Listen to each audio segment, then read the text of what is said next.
नमस्कार मित्रांनो, law in Marathi चॅनलवर आपलं स्वागत आहे। मित्रांनो, आज आपण भारतीय न्याय संहितेतील कलम 115, 352, 351 आणि 35 या संबंधीची माहिती आपण या व्हिडिओमध्ये पाहणार आहोत।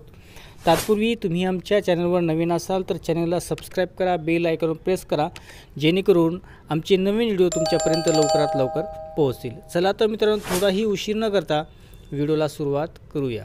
मित्रांनो, भारतीय न्याय संहितेतील कलम 115 पोट कलम 2 नुसार यामध्ये इच्छापूर्वक दुखापत पोहोचल्याबद्दल शिक्षेची माहिती सांगितली आहे।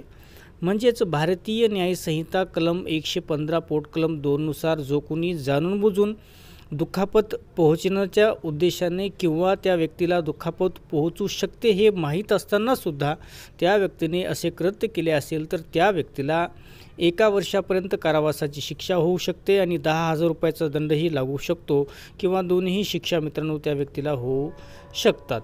त्यानंतरचा आहे मित्रांनो भारतीय न्याय संहितेतील कलम 351।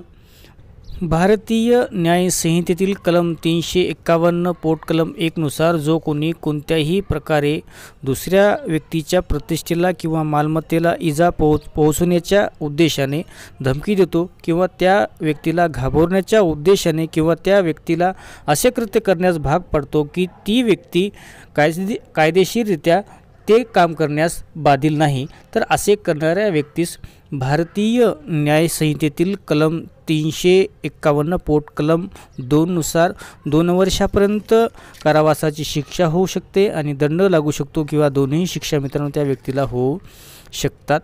त्यानंतरचा आहे मित्रांनो भारतीय न्याय संहितेतील कलम 352।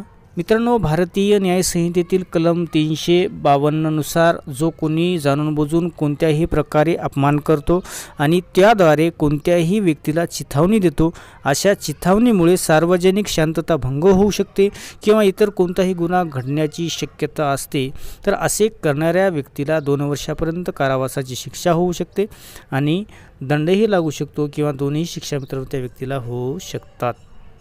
मित्रांनो, त्यानंतरचा आहे भारतीय न्याय संहितेतील कलम 3 पोट कलम 5 नुसार म्हणजेच कॉमन इंटेन्शन। तर या कलमनुसार जेव्हा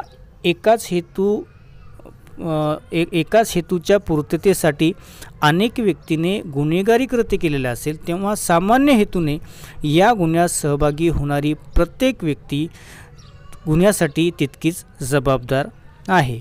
तर मित्रांनो, आपण आताच भारतीय न्याय संहितेतील कलम 115, 351, 352 आणि भारतीय न्याय संहितेतील कलम 3 पोट कलम 5 याची माहिती पाहिलेली आहे। मित्रांनो, आमचा व्हिडिओ तुम्हाला कसा वाटला ते आम्हाला कमेंट बॉक्समध्ये आम्हाला नक्की सांगा।